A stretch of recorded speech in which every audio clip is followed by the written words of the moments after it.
Přátelé, dobrý den. Dovolte mi vás přivítat u prvního dílu naší rozhovorové show Kudla do zad. Zimní pauza je příliš dlouhá na to, abychom byli úplně bez fotbalu, a proto vám chceme vyplnit tento čas něčím zajímavým. A tak mi dovolte přivítat našeho prvního hosta, kterým je trenér A týmu Martin Čekala. Tak dobrý večer nebo dobrý den, podle toho, kdy to posloucháte, dobrý večer všem a doufám, že vás nebudu nudit svýma delšíma proslovama. Tak kdyby to bylo delší, tak naštěstí umíme střihat, takže si poradíme. A já začnu lehkou otázkou. Jak se máš? Ale skvěle. Pocit, já jsem naplněný krásným obdobím vánočních svátků, který miluju. Jsem naplněný včerejším koncertem a ještě mi doznívá koncert mezisváteční Marušky Rotrový a včera, až jsem na tréninku nebyl, tak jsem toho plnej, protože mám pocit, že kluci první herní trénink, že na nás přenesli takovou příjemnou atmosféru, že i fotbalově jsme nadržení a těšíme se tak na tu jarní velmi důležitou část. Super. Jsme v půlce ledna, to znamená už delší odstup po podzimní části, takže mě by zajímalo, jak ty bys tu podzimní část zhodnotil. Já jenom připomenu pro ty, kdo úplně nepamatujou si, jak jsme skončili, takže bylo na podzim 15 zápasů, bohužel jenom 2 výhry, 2 remízy, 11 proher a skóre nic moc 17-40. No, já to asi musím rozdělit a musím to rozdělit na 2 části. Jedna část je pohled na tabulku a to je tristní, katastrofální. Jsme poslední, na tom není co hledat pozitivního. A nenajde se tam nic pozitivního. Možná snad jedině pozitivní to, že jsme na dohled týmům, který jsou nad námi, to znamená, že nějakých asi, teď nemám tam před sebou, 5-6 týmů je na dostřel a máme to tady díky tomu, že se budeme hrát se všemi vlastních rukou. Ale já bych to nechtěl brát jenom z pohledu tabulky, protože loni jsme na tom byli lépe tabulkově, ale přitom pocitově jsem měl daleko větší problém s předvedenou hrou, s kádrem a tak dále. Takže musím to rozdělit na ty 2 části. Tabulka. Velmi špatné postavení, nicméně v té jarní části, v té podzimní části my jsme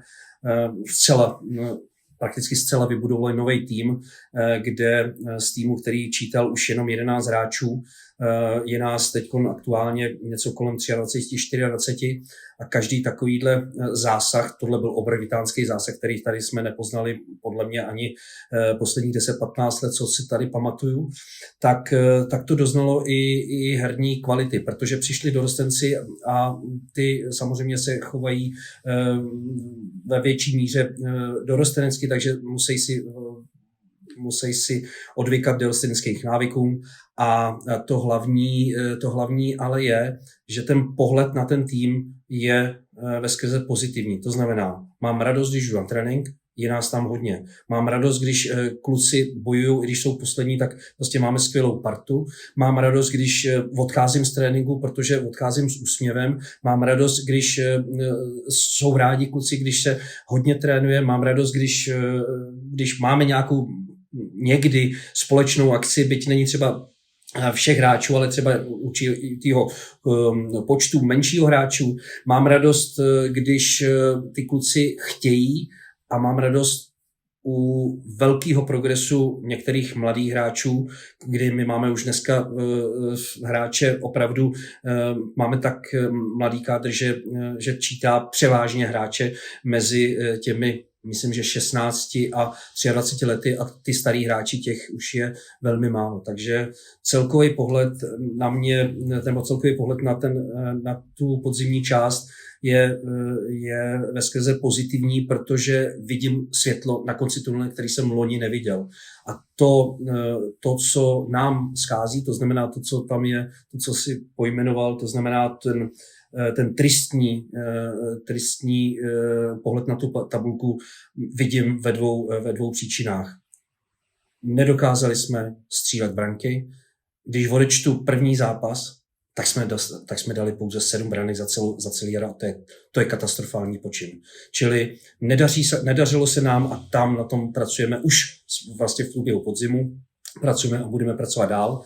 A tak, jak jsme původně, nebo z úvodu měli poměrně i dobrou, řekněme, málo obdržených branek, tak jsme si to pokazili 2-3 zápasama, který vlastně v celkovém pohledu na tu tabulku z nás udělali otloukánky a ty, který jsou impotentní ve střílení branek. Mně se ještě, co se týká současných Počernic A týmu, k tomu vrátíme až na konci. Teďka ještě jakoby jedna z posledních těch otázek v úvodu. Co tě napadlo, když my jsme tě oslovili s otázkou, jestli bys si chtěl být součástí tohohle rozhovoru, jestli bys to udělal, jak vidíš vlastně ten týmový Instagram, protože lidi to začalo bavit, líbí se jim to, sleduješ to, protože třeba tvůj kolega Kašpi, ten vůbec neměl Instagram, ale díky tomu, že mladý si toho všimnul, tak si udělal profil a sleduje a komentuje a takhle. Tak jak se ti to líbí? Já ač jsem odpůrce sociálních sítí, Instagramu, čehokoliv a nikdy to mít nebudu, dokonce to mám, ale nekoukám na to. Koukám na to, až když dostanu impuls. To znamená, když dostanu impuls od manželky, od Martinka, který rozuměj mýho synátora, který mu teda pořád říká Martinka, nebo od Filipka, rozuměj teda mýmu druhýho synátora, který už je sice fousatý, ale pořád mu jak říkám.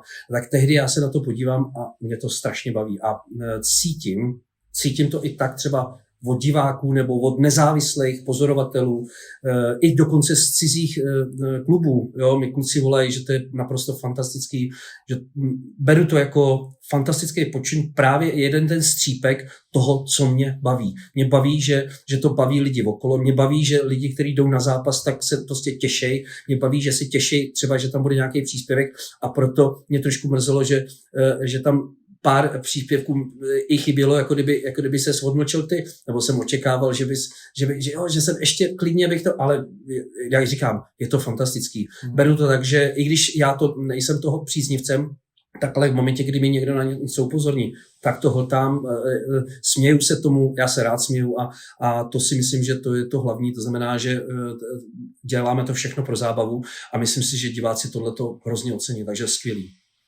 Tak super, to rádi slyšíme. Tak, to by bylo na úvod vše. Ten rozhovor bude koncipován do 3 takových částí. To znamená, já tě teďka na úvod požádám, aby si na moje nějaké následující slova nebo pojmy řekl nějakou první asociaci, zkušenost, pocit, kterou to v tobě vyvolá. Jo? Mm-hmm. Tak, první tím slovem nebo tím pojmem je dětství. Dneska nostalgie, Novodvorská, Mělník, chytá mě dětský fotbal, když jsem začínal. Nostalgie. Mm-hmm. Rodina? Pouto, opora. Doba studií nebo nějaký ten věk, kdy člověk je střední škola, vejška? Nejlepší období. Nic nemusíš, všechno můžeš, jsi student, máš jenom zábavu a k tomu jak já říkám, bezproblémový studium. Mm-hmm. Podnikání. Radost. Já i přesto, že jsem zažil těžký období, tak pořád práci dělám s radostí. Velkou radostí. Naplňuje mě to, i když dělám tu práci už 30, od roku 93 a 30 let. Mm-hmm. Brankář? Škoda, že jsem nezůstal útočníkem, protože jsem útočník, který umí dávat góly. Bohužel pro můj vzrůst, který pak ale se zabrzdil, jsem zůstal v brance. Takže jako brankář se cítím jako útočník, který celou kariéru stojí v bráně. Proto možná ty tvoje výjezdy v Hansvalce. Jednoznačně. Tak, předposledním pojmem je trenéřina. Možná dva pocity mě napadají. První je, že je to úděl, nebo odpovědnost za to, co mi fotbal dal, abych druhým a svým svěřencům předal tedy radost, a druhý nechci to. Jinými slovy, dostal jsem to, protože momentálně nebyl trenér a já to začal dělat z nouze. Takže dvě polohy tam mám takový. A posledním jsou Počernice. Dolní Počernice.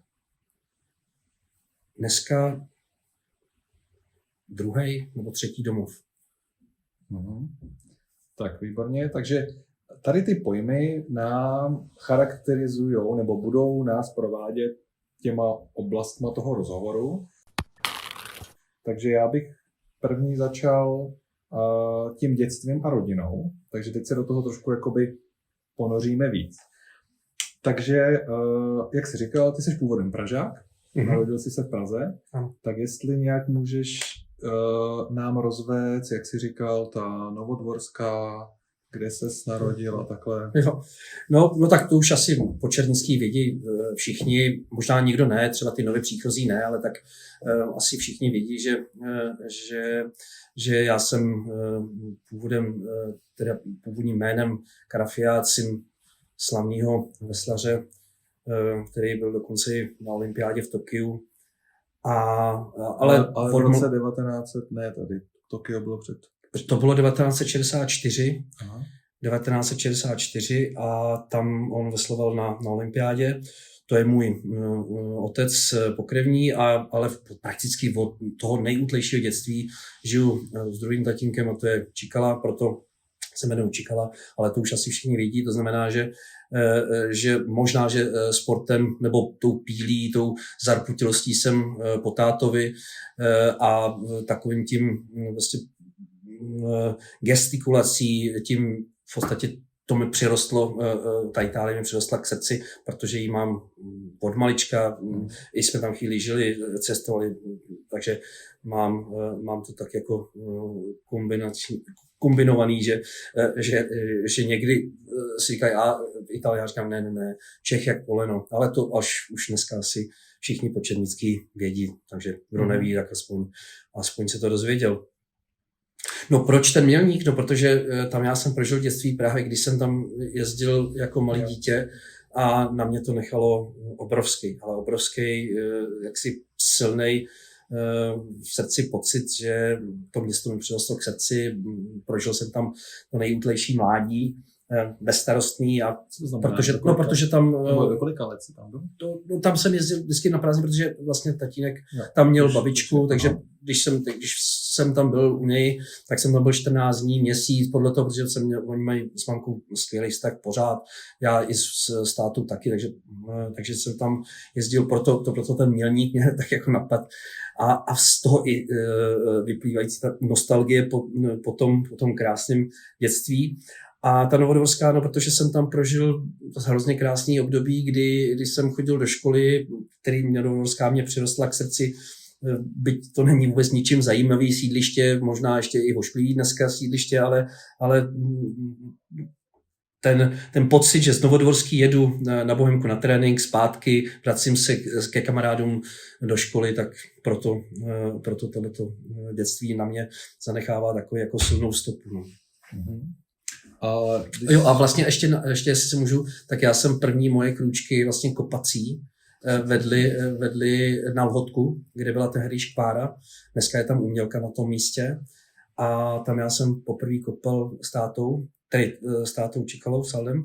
A druhý táta mi dovedl, nebo spolu s mamkou mě dovedli potom na Bohemku, protože to tam bylo ve Vršovicích, nevím, jo, tenkrát to nebylo tak jako dneska, že to prostě byl jsem vybraný, taky samozřejmě byli jsme vybraný, ale ten trenér rozhodoval, nebylo to jako dneska, že když jde někdo do tohohle klubu, tak jsou to tak jako už velmi úzký výběry. Takže nebyl žádný jiný sport, který by si třeba dělal kromě fotbalu, když jsi byl malý, neskoušel jsi? Ne, ale byli třeba u nás, a teď si nepamatuju ten druhý, ale vím, že tam byli házenkáři, oni si nás vybrali všechny, aby jsme dělali nějaké cvičení, a okamžitě si vybrali jednoho kluka, mě ten jeden, ty házený zůstal, já jsem to odmít, protože jsem měl svůj milovaný fotbal, ale vybrali si mě na házenou, bavilo mě lyžovat, bavilo mě všechno. Mám pocit, že na co sáhnu, tak v amatérský úrovni mi to jde. No. Ty máš 4 sourozence. Jo, ano, 4 jsem z 5 sourozence. dětí. Tak a zajímalo by mě, protože to moc lidí nezná, tolik dětí. Jo? Aspoň kolem mě teda. Je to podle tebe výhoda nebo spíš komplikace? Ne, je to výhoda. Je to výhoda, protože prožíváš ten život, jako já mám pocit, že ho mám bohatý, pestrej. Bohatý ho máš, protože vlastně už jako bratr, sourozenec jsem se staral vlastně o mladší, to znamená, jsi velmi dobře připravený na život s dítětem, vůbec mě nic nepřekvapilo. A potom je to i výhoda, vlastně, že sestra byla starší, takže mě chránila. Já pak vlastně jsem byl jako už zase kluk, takže jsem chránil jí. Bylo to, že jsem mohl se svýma sourozencema hrát fotbal, mohl jsem s nima sportovat, jo, když už potom dorostli určitého věku. Takže má to výhody, má to jedinou nevýhodu. My jsme bydleli v paneláku vlastně skoro celý život, než jsme se přestěhovali sem do Podolí, takže já jsem bydlel s 5 dětma. Jedno teda bydlelo v ložnici, ale 4 dětma v malý ložnici. Jo, takže ale prostě šlo to, nestěžuju si, bylo to krásné dětství.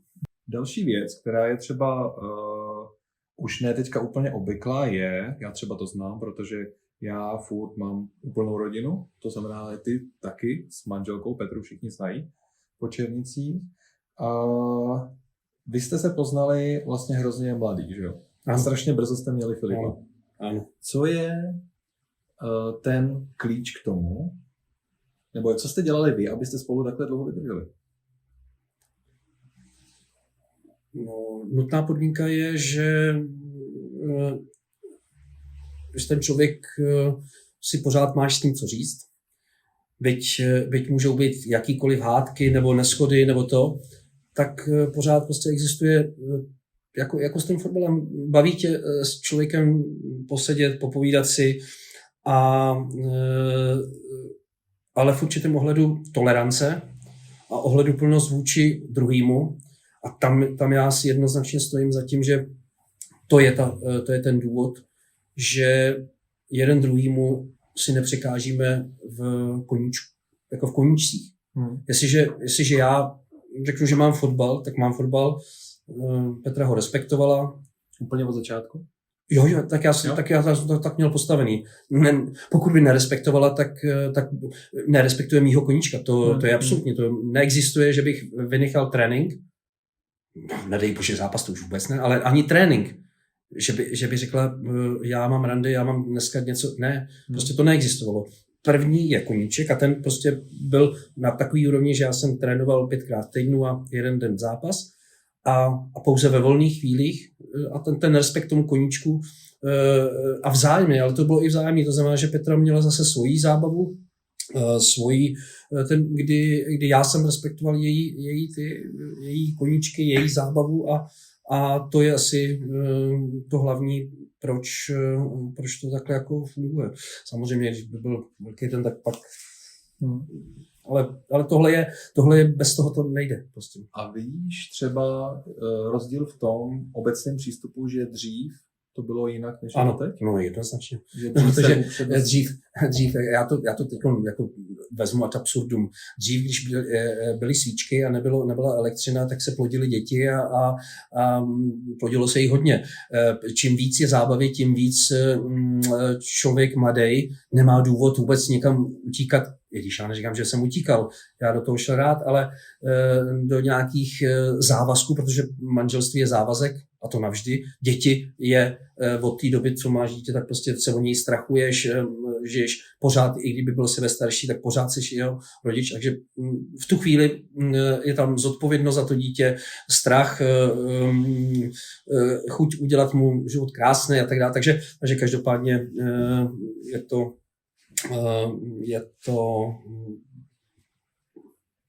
tak jsem to říkal. Ty jsi byl mladým tatínkem. Teď seš mladým dědečkem. Dvojnásobným. Ano. Jaký je to pocit být dědečkem? Nepopsatelný. Je to něco, co jsi představoval a teď to nějak vypadá? Nejde to. Zase, každý, kdo to prožil a prožívá, tak já možná ještě řeknu, co to je vlastně být tatínkem. To je tak nádherný pocit a já ho mám ještě o to, díky tomu, že jsem je měl mladý, tak to možná jako vyzdvihnu, že jsem prožil něco, co třeba druhý nemůžou prožít. Už z důvodu, že právě, že ty děti jsou starší. Nebo teda pak se dožijou teda těch společného nějakých aktivit. Já jsem si mohl zahrát s oběma synama na hřišti. A to v mistrovských zápasech. Já s nima hraju do dneška handspalku. To je něco, to je sen pro každého tatínka. Ale neměli jsme holčičku. Takže vlastně, když vezmu teď jako dědeček, tak Filipek má holčičku a to je normálně, je to nádherný pocit, ale nedá se to vůbec jako si to představit. A nedá se to popsat jinak, než jsem opět, jako kdybych byl tatínkem, přitom ale jsem dědečkem, ale je tam ten strach, je tam ta zábava, to dítě s tebou vyrůstá, učí se, je to strašně krásný, ale má to aby to nevyznělo jako zle, ale má to takovou výhodu, že vlastně, že to můžu, my to máme Viktorku máme na 2 dny, na 1 den, ona potom odejde, takže vlastně ten klid dědečkovský a babičkovský, jakože je, že slízáváme smetanu toho krásného a vlastně dostáváme to jako dárek, že tak bude u nás. Jo. Takže užívám si. Máte to i v tomhle skvělý, že vlastně bydlíte za barákem? Takže to bylo štěstí, protože jsme fakt jako blízko sebe, takže i třeba když jdeme na procházku, tak je to ano. Druhý vlastně Filipovo dítě je kluk. To znamená, máš už teď jako plány, že by si zkusil jako ho trénovat nebo nějak na fotbal dát? Ne, vůbec mě napadlo tě to? Ne. Paradoxní je, že s Martinkem a s Filipkem mi to napadlo okamžitě.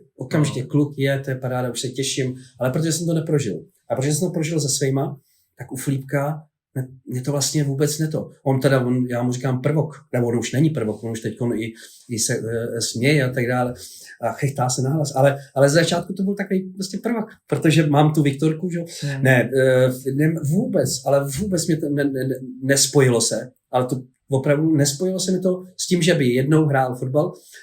Až teď, když to říkáš, tak mě úplně ve mně taková myšlenka, kolik mu je, teď mu je, řekněme, rok, a mě je, kolik mi je, 67, takže mi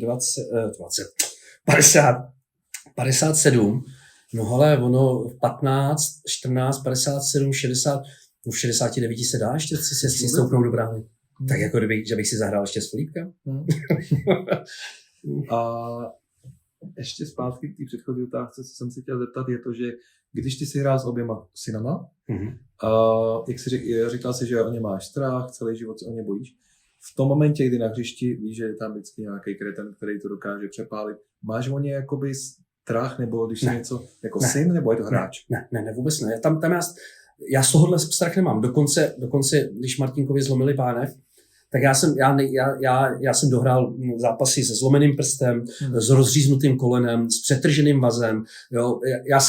Já mám vysoko postavený práh bolesti, takže někdy jsem až skoro jako neotcovsky vůči Martinkovi byl kritický. No, jednou dokonce pro něj pak přijela sanitka, tak jsem se kál a modlil jsem se, aby to nebylo to nejhorší a ono to skoro nejhorší bylo to znamená zlomená pánev a hrozný, tak jsem se kál, jo. Ale ne, tam já nemám strach, protože vím, že když půjde zpevněný do souboje, to všechno jsem mu vždycky říkal, jo, ne, tam já vůbec nemám, až akorát krátce po tom zranění jsem se bál, jak to bude, protože když by se bál, tak když se člověk bojí, tak jde do souboje nespevněnej a pak jsem se, a to jsem měl období, když jsem se bál. A teď už jsem to ztratil, protože vím, že je důrazný, je to a ten strach nemám. Když je v souboji, fotbal, sport, když je jakoby zraněn, když se zraní, nebo když ho někdo si šlápne, bolí mě to jako otce, to ano, ale jako vím, že ho to třeba bolí, ale tak pojď vstáň, spíš myslím na tohleto. Ten strach je spíš takovej ten, že člověk jako když někam jede a nejede s námi, když někam letí, neletí s námi, když a třeba i něco je venku klusko, tak mu řeknu, hele, opatrně, jo, nemachruj za volantem, jo, prostě To bude navždy. Takovýhle, to bude navždy, to prostě, no, takhle v tomhle smyslu. Tak, tohle byla první nějaká taková pomyslná část, takže jestli tě to baví, tak půjdeme na druhou. Baví. Zatím ano. Tak, druhá část se zaměřuje na období studií a nějakého toho tvýho biznesu, podnikání. Takže podle toho, co děláš teď, tak to třeba vypadá, že bys mohl mít nějakou kuchař, číšník nebo obchodku, ale to nemáš. Ty jsi vystudoval úplně něco jiného. Ani jedno. A tak co to bylo? Co jsi vystudoval? No co to bylo? No já jsem vystudoval stavárnu, já jsem stavař inženýr, systémový inženýr, to znamená, to byly první počítače a můj obor se jmenoval automatizovaný systémy řízení ve stavebnictví. Ten obor byl velmi nadčasový, měli jsme strašně prima ty profesory, kteří byli tehdy tam uklízený na stavárnu z politických důvodů, měli strašně zajímavé přednášky, jako jsme měli i blbce, s kterýma já jsem měl problém, že já jsem takový jako že si otevřu pusu, když se mi něco nelíbí, takže to jsem měl problémy, ale vystudoval jsem stavárnu obor, který mimochodem já jsem nevěděl vlastně, co chci dělat a beru to jako velmi těžký moment, když někdo, komu je 15, nebo že se má rozhodovat, co chce dělat. A já jsem věděl, mě baví zeměpis, já miluju přírodu, já miluju koukat si do mapy a já jsem, ostatně Filipek je po mně, ten znal všechny země, hlavní města, každý, když si píchnul do mapy. Jakože se to učil? Tak někdy jsme se o tom povídali, jeho to bavilo, tak jsem se ho ptal a on mi odpovídal a jeho to bavilo, on byl zvídavý jako já a mě bavil zeměpis, já koukám do mapy do dneška, já jsem stará škola, takže mě baví prostě koukat do mapy, jen tak koukat do mapy a najednou prostě, když něco mě to tak si otevřu třeba mapu, strašně mě to bavilo. Takže to byla jedna cesta a druhá mě strašně bavila matika. Měl jsem zase skvělýho profesora, kterýho Martin Pulpit, můj kamarád, nesnášel, ale bylo to tak jako nesnášel. Bylo to, protože on neměl rád matiku, on si myslel, že ho nemá rád a byl to hodný člověk, taky z 5 dětí, nebo teda taky měl 5 dětí, takže mamkou si strašně padly jako do oka a on mě měl rád, protože mě bavila matika a on mě právě tehdy navedl. On mi řekl, Martine, nejdi na sportovku, protože já jsem koketoval jsem pořád ještě s tím výkonnostním fotbalem, jako jsem si furt myslel, že kam to dotáhnu do reprezentace, což ten cíl by tam měl být pořád, ale prostě hold jsem to tam nedotáhl. No a mi řekl, nechoď. Přednost je studium, škola a život. Budeš hrát fotbal jenom 10 let, 15 let. No a on mě právě nasměroval na tu stavárnu nebo něco, kde je matika.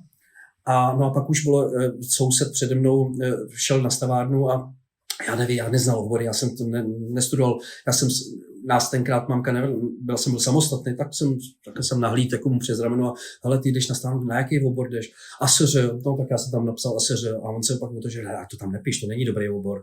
Jo, chudák, on teda jako, že jsem ukradl ten nápad, jako jo. A já říkám, ne, já to tam nenapíšu, no ale nechal jsem ho tam, no, on se tam chudák dostal se na vodohospodářství a já na ASŘ, což beru jako krásný opravdu obor, protože byl úzkoprofilový, bylo nás tam jenom 40 v tom ročníku, měli jsme skvělou partu a tam vlastně bylo ty základ těch počítačů a tam jsem měl velký náskok, který jsem samozřejmě ztratil, protože dneska už s těma počítačima umím daleko méně než mý synové. Ale jsem uživatel, ale učil jsem se to, jo, takže měl jsem být stavař, no. Takže vystudovaná stavárna. Takže ty jsi to vystudoval a byl pak nějaký období, kdy jsi to dělal, nebo vůbec? Ne, vůbec.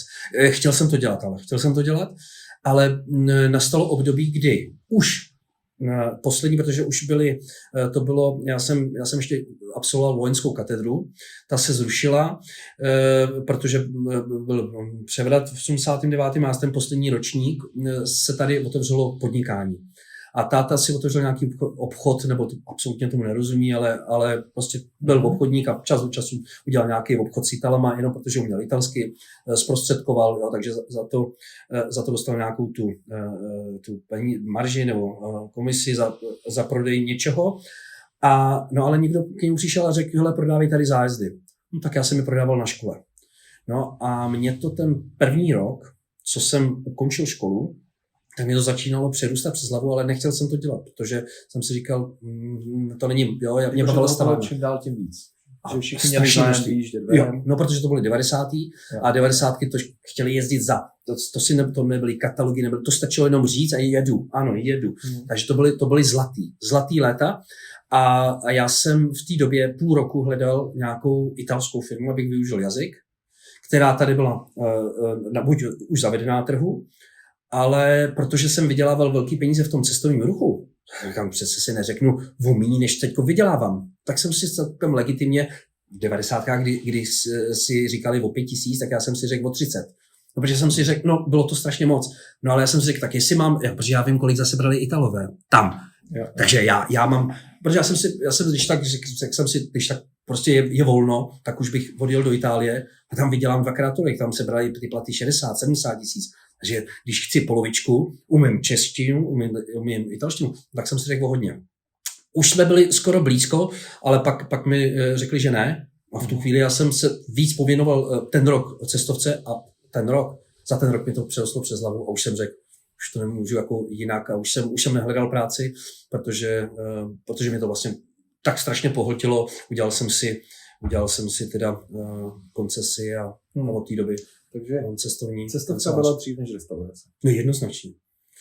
Jsem dělal s tátou dohromady a ta restaurace byla až posléze ex post, protože tátu to nebavilo. To není jeho obor. On je hokinář a je celoživotně vlastně už od malička. Je v restauraci. Ty lidi. No. Baví se s nima. No, ale on pracoval v biznisu restauračním celý život. A najednou cestovní ruch, není to práce pro něj. No a tak jsme hledali, co by, jako kdyby, no, ale vím, že to byly zase 90. a byly ty restaurace, to odstupní byly strašně vysoký a až v roce 97 se nám podařilo za sice pro nás strašně vysoký, ale aspoň rozumný, už to nebylo milionový odstupní a víc, tak se nám podařilo vzít někde nějakou už hotovou restauraci, kde to nějakým Italům nešlo a v roce 97 jsme to převzali. Takže od první chvíle ta restaurace je teďka na současné adrese. Ano. Jo? My jsme jediná restaurace a jediná firma vůbec, která v Žitné ulici přežila od roku 97. Předtím nevím, kdo tam byl, ale jo, všichni nám zkrachovali, vyměnili, ale my jsme jediní. A byla třeba možnost jít na nějaký jiný místo? No jednoznačně. A proč jste dostali tam? Moc peněz. A já jsem konzervativní a říkám si, lidi za náma chodí a my máme skvělé recenze, takže moc peněz stojí ten přesun někam jinam s rizikem toho, jak to bude fungovat, protože samozřejmě, když už bych někam šel, tak bych šel někam, kde je zahrádka a kde je parkovací místo. My nemáme ani zahrádku, ani parkovací místo a přesto od roku 1997 tam jsme. Co by za to druhý dal, když takhle jakoby, že to funguje. No. Takže ano, byly takový i nabídky, ale my jsme to nakonec nevzali, protože my jako rodina, takhle to obsadíme jako rodina a ono je to vlastně pohodlnější, jednodušší, protože nepotřebuješ mít personál cizí, no tak potřebuješ, ale je to daleko snadnější to nějak, řekněme, obhospodařit tu pracovní sílu jako zaměstnance.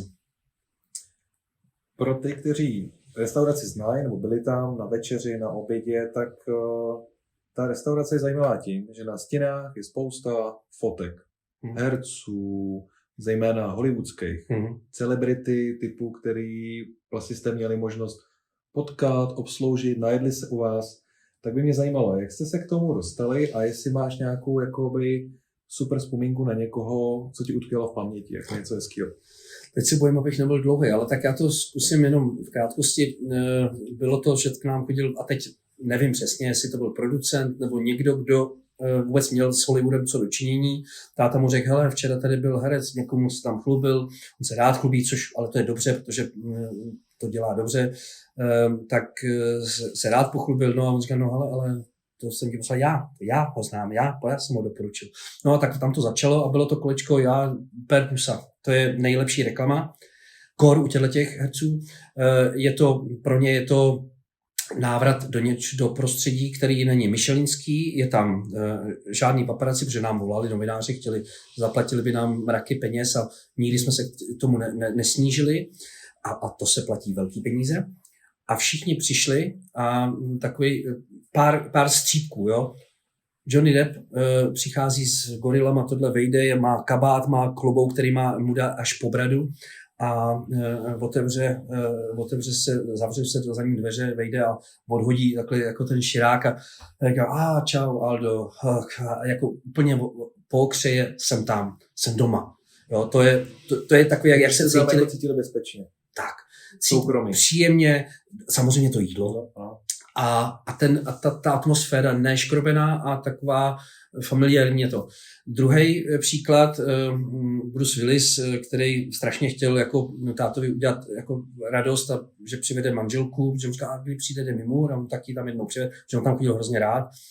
A vždycky, když táta je, tak třeba je ze zavařovačky, až už bylo do zavíračky, jak on si vzal na stůl vedle něj a Aldo, what is it, no, tak on mu tam si píchal ty karčofy, no, ale vzal to do toho, a říkám, tati, vem se to aspoň na talíř, jako na co? No a on říkal, Aldo, what is it, no, a tak táta vzal a dal mu vidličku a dal to před něj. Takový prostě, jako kdyby byl doma. No a tak tam přišla Demi Moore a to je takový, tak spíš ta kaňka, že ona odmítla jako jediná ze všech, odmítla fotky a to jí přemlouval ten Bruce. Říkám, hele, je to tady pro Alda, to je na památku, nikde to není jako paparáci, nebo když jsi normální, jako ne, vůbec, jako děti chápu, nechce, jo, ale tak je to pro nás, to bylo tak to je jediná. A ještě tam mám takový jako příjemný že Morgan Freeman, ten teda strašně nás měl rád, jako mamku, vždycky si povídal, když mamka hůř mluví anglicky, táta, prostě chodil strašně rád k nám. A on byl ve Four Seasonu a oni mu tam připravili, že měl narození, tak mu tam připravili velkou slavu. Samozřejmě říkali, jako, že a teď bum, jo, svíčky a happy birthday a tak dále. Říkali, jo, thank you, no tak tam zůstal asi minutu, dvě a říkal, senior Morgan, ale my tady máme, teď tam všichni připravení, samozřejmě těšili se, že se tam budou fotit selfiečka, co já vím. No a on řekl, sorry, ale já jdu k Čikalům. A co to je Čikala? Oni ani neviděli. Takže to je takový příjemný, že on řekl, že chtěl narozeniny, že chtěl oslavit u nás. No, to je něco úplně neskutečného. Takže to je moc hezký. A pak tam bylo spousta lidí a prostě oni se i vraceli. No, takhle, nikdy fotka nepadla na první. Jo. To prostě to nám bylo žinantní. Vždycky na druhou, třetí, čtvrtou návštěvu. Ano, oni třeba točili nějaký další období, asi ne? No, určitě. To točilo třeba měsíc, nebo někdy i díl. To bylo strašně krásný období, protože prostě, ale hele, jsou to lidi z masa, z kosti, ale jsou příjemní a cítili se tam u nás dobře a je to velká reklama a je to záruka toho, že se dobře jí, protože oni vědí, jak se jí, mají ty nejlepší restaurace a to prostředí, ta atmosféra, ta na ně musela dohlídnout, protože to je podle mě to nejdůležitější. Takže se třeba mohlo stát, že někdo tam jet, ten člověk přišel a vy jste nezavřeli restauraci, ne? Jo, to vlastně to byl Johnny Depp. No, to je pravda. No, protože nemůžeme zavřít, jo, protože on chodil třeba po nějakým natáčecím dnu, takže přišel třeba později. No a on třeba, to tam s tím zůstával i táta přes noc a on tam pil, no a pak já už říkám, nebo já nevím, kdo tam byl s ním, ale to je jedno, říkal táta, že tam s ním zůstane. No tak tam pil, no a propil se tam asi do 6 do rána, takže druhý den natáčecí den zkažený, pak mu volal tátovi do restaurace nějaký ten z toho filmu, že jako Aldo, tohle není možný, vy jste nám úplně zrušili, jako vy jste nám zkazili a on říká, a já ho mám jako vyhodit? No tak to snad nemyslíte vážně.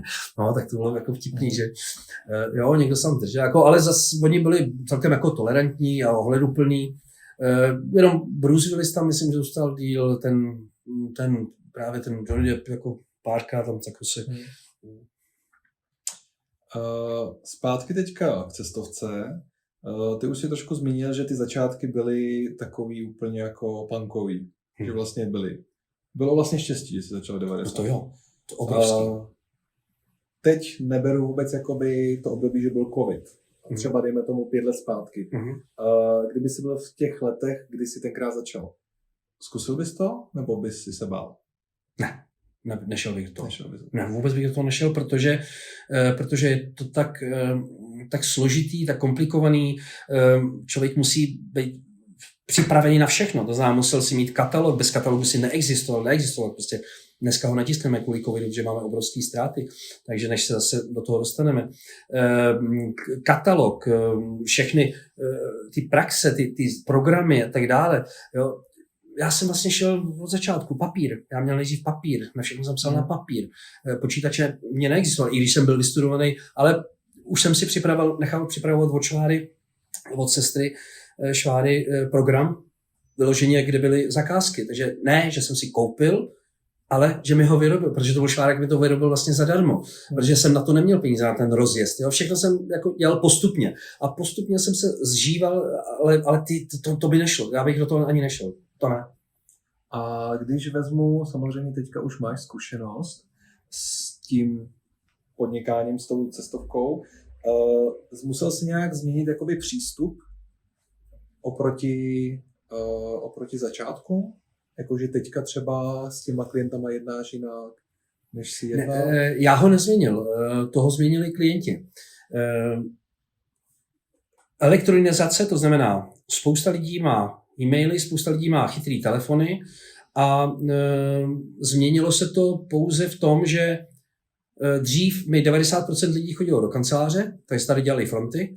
My jsme řešili, tady máme pult, kde máme prostě mohli sedět i 3 lidi, aby jsme si je stíhali obsluhovat.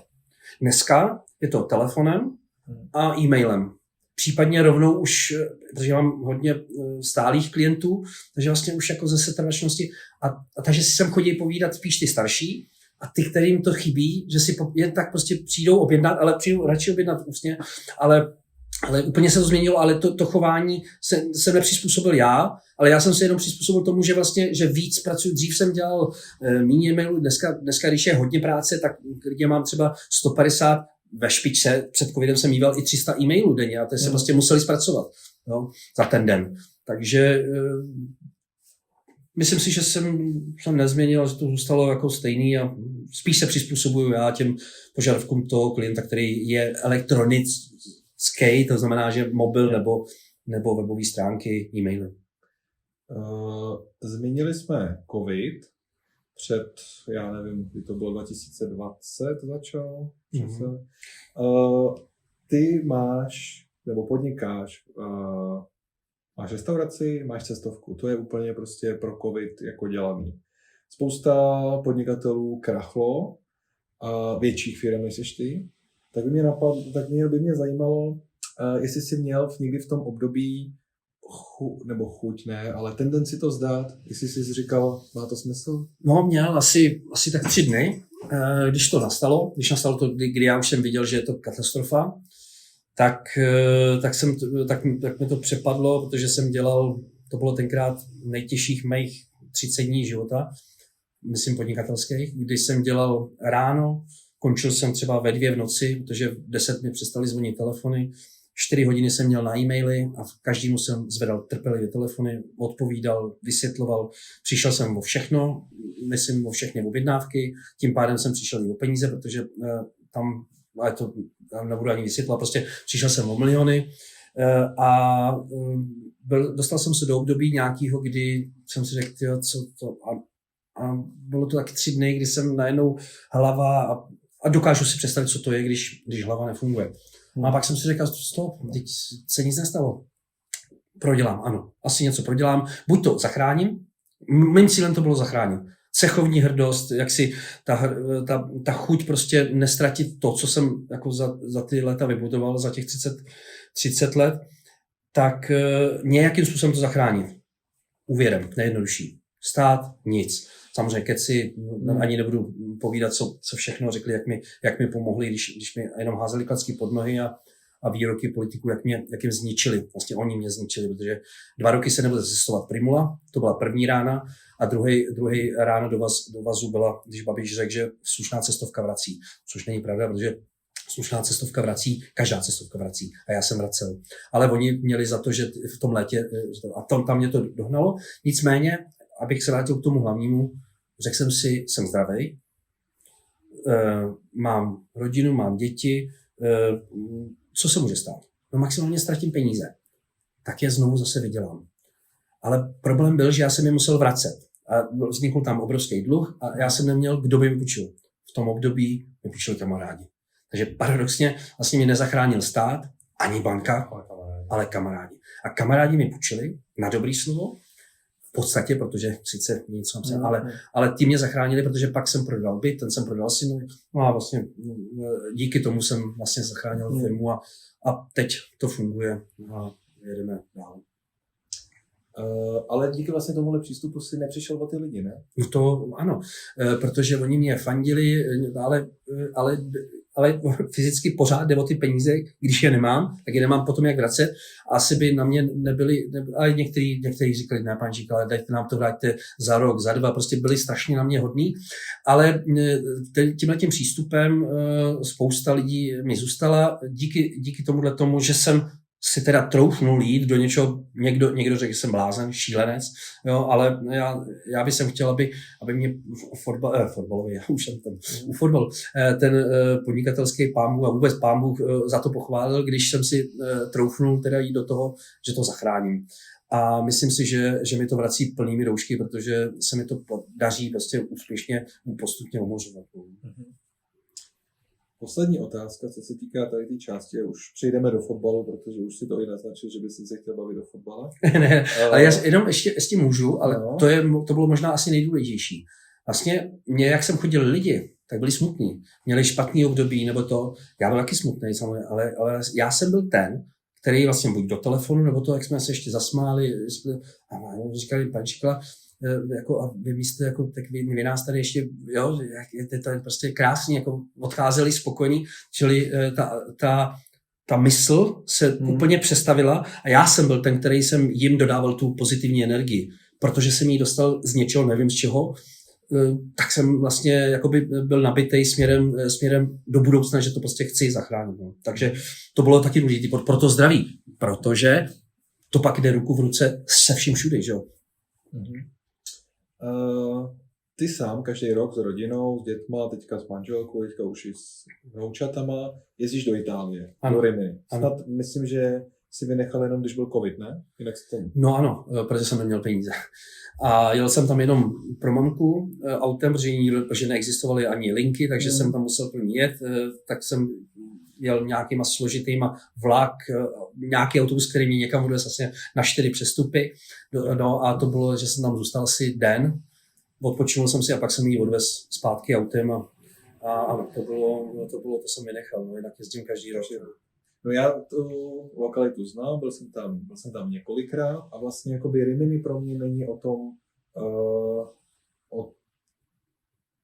městě, o té pláži, o té části Itálie, ale je to u mě o těch lidech, kteří tam jezdí, se kterými je sranda, se kterými si rozumím, takže vždycky to jako bylo o těch lidech. Tak by mě zajímalo, jestli tě třeba po těch 30 letech, kdy tam jezdíš, jestli tě to už jako, vždycky tam jede někdo jiný, ale ta lokalita, jestli tě nenudí. Ne. Já tam jedu jako na chatu. Já potřebuju, já jsem ten, co když je na sluníčku, tak se nabíjí. Mě baví usnout na sluníčku. Mě strašně příjemný teplo. To je jako kdybych jako v předchozím životě byl vlastně v Italem nebo něco, tak to mě prostě baví. Já miluju slunce. Miluju kamarády, miluju zábavu a tam, když jsou tam kamarádi, tak mě to strašně baví. Čili já tam jedu jako na chatu. A my jsme ale jezdili, my jsme byli na Sardii, my jsme byli na Garganu, my jsme byli v Ligurii s kamarádami, my jsme byli i na horách lyžovat, ale tam jedu si odpočinout.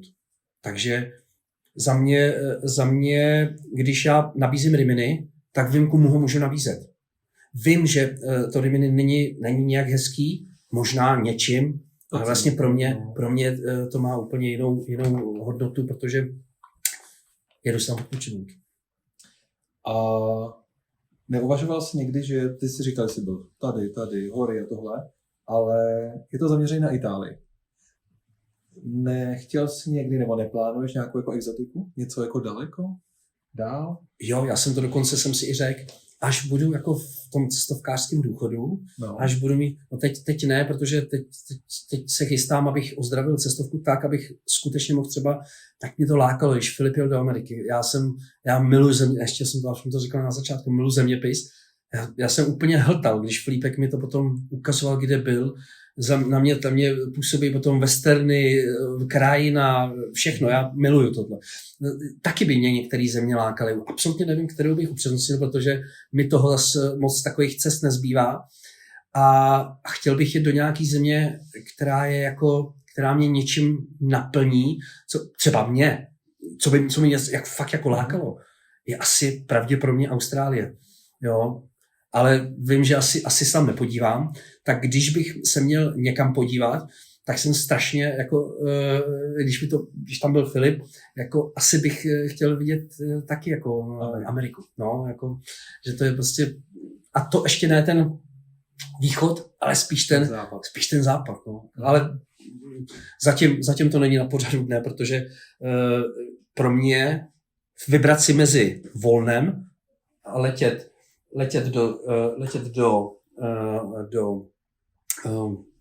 do Austrálie, do Ameriky, to radši zůstanu 14 dní s Viktorkou, s Lípkem, Martinkem.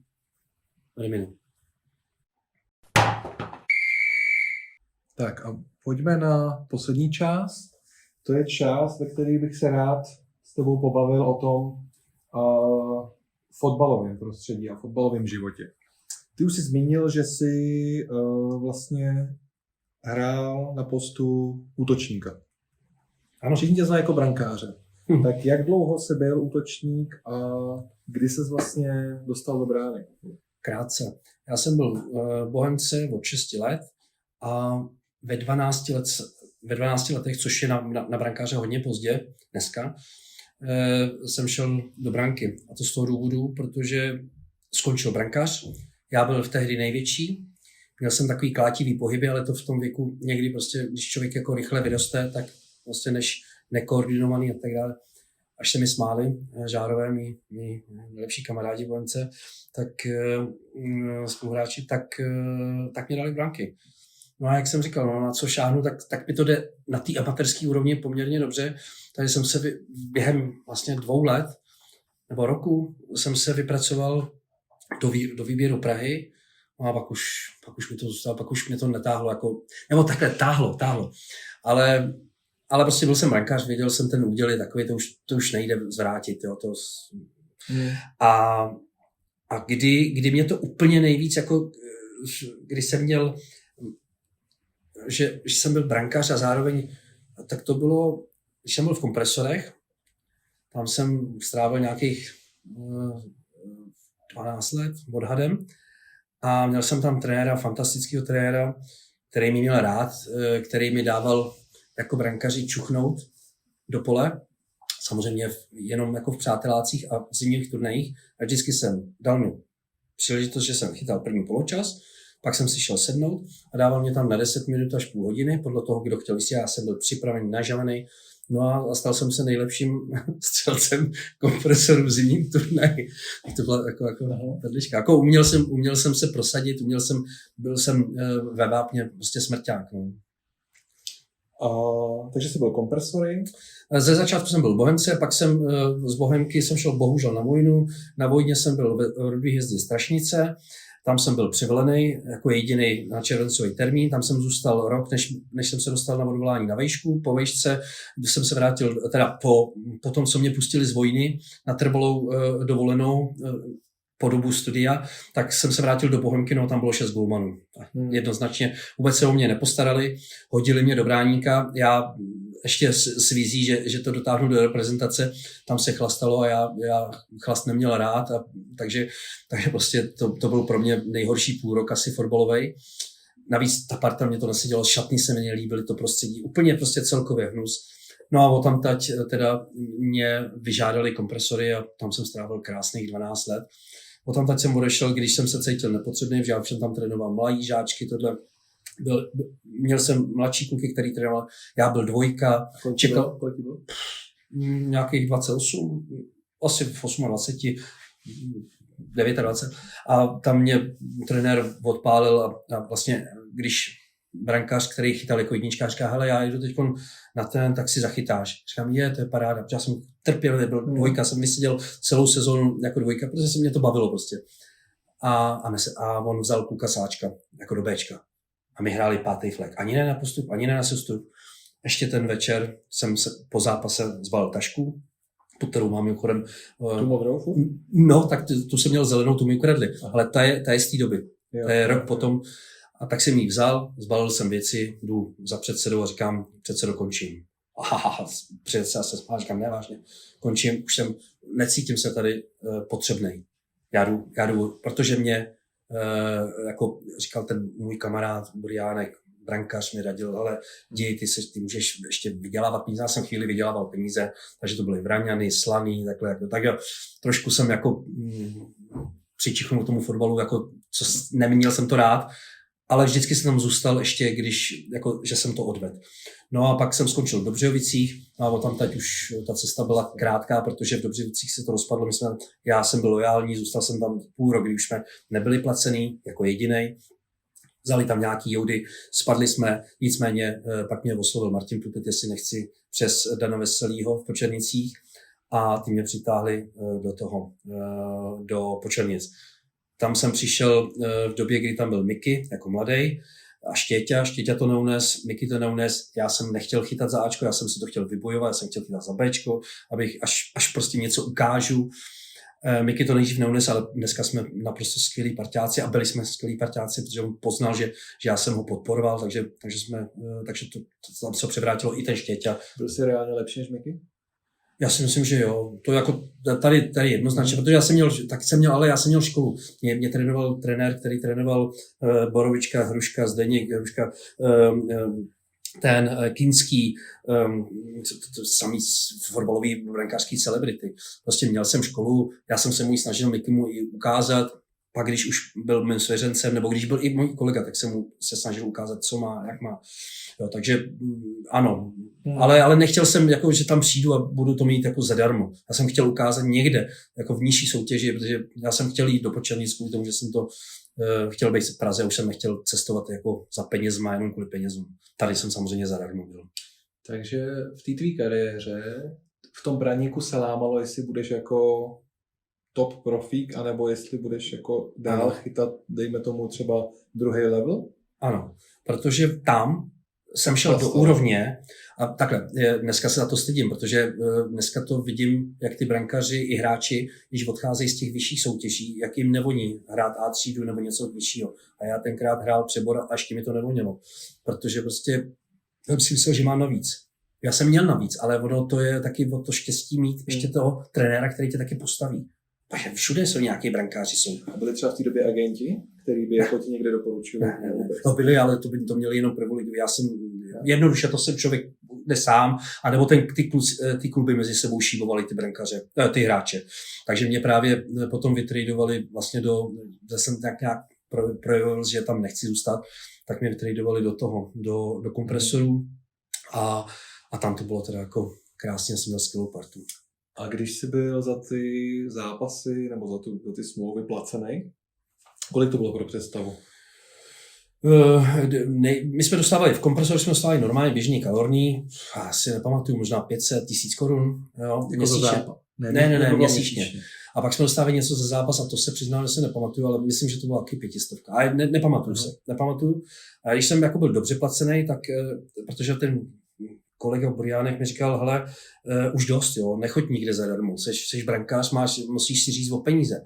A jim, že já jsem se styděl, tak on mě poslal do Vraňan, tam mi to všechno připravil a tam mi řekl, tam jsem bral chvíli plat, asi 5 000 nebo 7 000 měsíčně, takže to bylo příjemný, to bylo výdělek. V letech jakých? No mezi kompresorama a to, takže někde kolem 30 let mi bylo. Ale myslím, jakoby, takže tě bylo 30, takže 97. Jo. Mě zajímá jenom jakoby přepočtu na ty peníze, jak byly tenkrát výplaty, jestli jako všichni ty hráči kolem tebe tak pracovali, ne? Nebylo to jako, že by se tím uživilo. Ne, pracovali, ale brali k tomu právě tyhle ty kalorní nebo ty peníze, ale říkám, já si ty částky nepamatuju, protože pro mě vlastně jako nebyly důležité. Pro mě byla důležitá parta, hezký prostředí a fotbal. A tohle bylo jako bonus, jako navíc něco, ale nikdy jsem nešel za peníma. Tady mě donutil Buriánek. Dokonce ještě, když jsem byl ve Slaném, tam jsem byl půl roku, tam jsem přišel, že jsem si styděl říct zase peníze a on řekl, jestli si neřekneš o peníze, no tak já jsem mu řekl Buriánkovi, mému kolegovi brankářskému kompresoru, řekl jsi o peníze? Říkám, jo, řekl. Ale řekl jsem mu částku, kterou jsem si řekl v hodnotě zboží. A koupil jsem si 2 rukavice, 2 trenky, brankářský dres, štrupny, no a přepočítal jsem to na koruny, tak on byl spokojený. A máš pocit teďka, když se ohlídneš za tou svojí hráčskou kariérou, že jsi naplnil ten svůj potenciál, nebo že jsi mohl, nebo že jsi měl navíc? Mrzí tě něco? Nemrzí, vůbec nemrzí. Třeba kdyby si tenkrát v Braníku chlastal? Tak jsem musel v Braníku. To mě nemrzí. Já i dneska, když nechci pít, tak já se umím bavit i bez pití. A zase, když chci pít, tak já piju jenom gin tonic, takže mě to baví i to pití. Ale piju střídmě a bavím se tím. Nestratil jsem nic. Myslím si, že moje úroveň, protože už jsem střízlivější, mohla dosáhnout maximálně podle mýho vzrůstu, podle mých kvalit, si myslím maximálně 3. liga, 2. liga. Jo. A na 1. ligu si myslím, že jsem na to neměl hlavu, protože přece jenom ten brankaři, tam je hodně psychika důležitá. A když jsem byl rozjetej, tak mě nezastavil nikdo, já jsem nedostal gól. Já mám rekord, který nepřekonal ani Kouba, já mám rekord 1070 minut bez obdržené branky. A pozor, to je divize, to je nejslabší, to mi říkal trenér právě, ten mi říká, Martine, vaši toho, protože takový rekord se dělá v lize. Ty jsi ho udělal v divizi, kde máš daleko slabší obranu. Takže to jsem byl v obrovské formě, ale nic mi nescházelo vlastně. Já jsem spokojený. Dokonce jsem i trénoval malý brankaře na kompresorech. Jo. Věnoval jsem se tomu, že jsem to jako chtěl někomu předat, to řemeslo, ty moje, to, co jsem dostal já od svého brankařského guru stránského, tak nemám pocit, že bych něco ztratil. Maximálně ztratil třeba rok, 2, kdy jsem mohl chytat třeba 3. ligu, ale to říkám, a to zcela otevřeně, to jde v ruku v ruce, vždycky to jde v ruku v ruce s trenérem. Když nemáš štěstí, u golmana to musíš být buď z ligy, 11 nebo 10, jo. Přesně tak. A ten má možno, ale golman sedí. A já trpělivě vždycky seděl. Někdo netrpělivě seděl, já jsem trpělivě seděl v kompresorech, jsem čekal na svoji příležitost skoro 2,5 roku. A tvrdě jsem trénoval. Já jsem neodešel po půl roce. Jo? Čili já jsem byl ten, který jsem si tu roli vzal, protože kompresory měli ambice postoupit do 3. ligy. Říkám, kdyby jsme tak postoupili z té divize, protože jsme měli fantastický tým, ale hráli jsme C-čkou skupinu a tenkrát byly daleko horší tyhle Berbrové a to byly prasárny, takže ale jsme nikdy nepostoupili. To je jako já jsem taky seděl a čekal a dočkal. Ano. Ještě mě zajímalo, co se týká poslední otázka tvý aktivní hráčské kariéry. Hrál jsi s někým, nebo potkal jsi nějakého trenéra, který je třeba významný, koho můžou znát naši posluchači, my? Jo. Tak zmínil jsi Pulpita, to všichni znají. Pulpit je můj strašně dlouholetý kamarád, už ještě z Gimplu. Tak s tím jsem chvilinečku možná nehrál. Vlastně odcházel, když já jsem byl počátku. A to je jedno, ale to jsme dlouholetí kamarádi, kvůli mě miluje on italský fotbal, že já jsem mu nosil časopisy a to už on zase vyprávěl už i v televizi, i to divákům. Tiki Taka, myslím, někde to tam to říkal, no, že můj kamarád že jsem ho k tomu přivedl, k tomu italskému fotbalu. Ale tak kdo mě trénoval? No tak mě trénoval, ale tak to byli Ivančík, ty starší spíš, Žďárský, to byl reprezentant český, to mě trénoval Bohemce, pak mě trénoval Ledecký, to byl bratr toho ledeckého golmana, pak mě trénoval Stránský, no, ale to asi neznají nikdy, protože on trénoval tyhle ty brankaře, top naší brankařskou elitu v té éře od Zdeňka Hrušky až po Kinskýho. Antonína, Tonda Kinský. To bylo jeho největší zklamání, když mu ho prodali někam tam do Liberce, někde, to říkal, to se nedělá, to neprodávejte, no, ale to brankařský. Tak ten, pak mě trénoval Pišta Ivančík, to byl taky, ale to oni asi neznají, pak mě trénoval Zdeněk Koukal, další reprezentant, ten mě trénoval v Dobřejovicích, ten mě dokonce jednou vzal na přátelák jako útočníka, protože potřeboval pomoct. já nevím, jestli to smím říct, ale teď už to snad můžu říct na černo, že jich bylo málo a někam jsem měl za ně hrát, ale do útoku. No, samozřejmě, na jeden gól jsem nahrál a na druhý gól jsem dal hlavou, ale z vápna. Moje střílení centra a úder, jak kůň. Tady to je taková perlička. Horst Hrubeš. Takže ten a pak už to byli trenéři. Jako, a z hráčů? Z hráčů jsem hrál s Michalem Petroušem, to by ty Bohemáci, no, ty Bohemáci to dotáhli jenom Žárský do ligy, s Dušanem Uhrinem, s tím jsem hrál, to je trenér, jo. Ale z hráčů v kompresorech byl tam jeden, kde jsem s někým, no takhle z těch hráčů, asi nepamatuju, člověče, že bych měl nějakou jako extra třídu, s kterou bych hrál jako ligovou, nebo to, ne, nepamatuju. A když jsi zmínil toho Pulpita, tak ten je trenér, že jo, trénoval i nějaký prvoligový, třeba druholigový týmy, tak by mě zajímalo, jestli tě třeba, jste kamarádi, jestli tě nalákal, pojď mi dělat asistenta. Jednou, jako, ale bylo to jenom takový jako ze srandy, ale vlastně v podstatě dal mi jak takovou vějíčku, protože věděl, že já mám svoji práci, kterou nemůžu opustit, ale dal mi takovou vějíčku, tak mi budeš dělat prostě asistenta. Říkám, no to ne. A já jsem to hned jako zamítl, protože to je natrvalý úvazek a mě by to natrvalý úvazek nebavilo. No, ale on mě baví jako trenér. Tohle je trenér, který mě bavil. To znamená přísnej, i takový jako trošku tě sráží, snaž se ty, no, a ne takový podebírání, ale to je příběh na celou hodinu psychologie. Tak teďka pojďme k té tvý trenérské kariéře.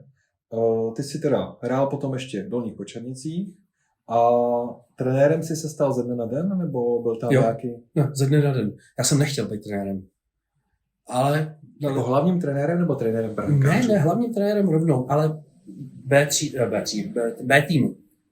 Skončil Káca, no a oni mi to dali mě. Ale dali. Já jsem mohl říct ne.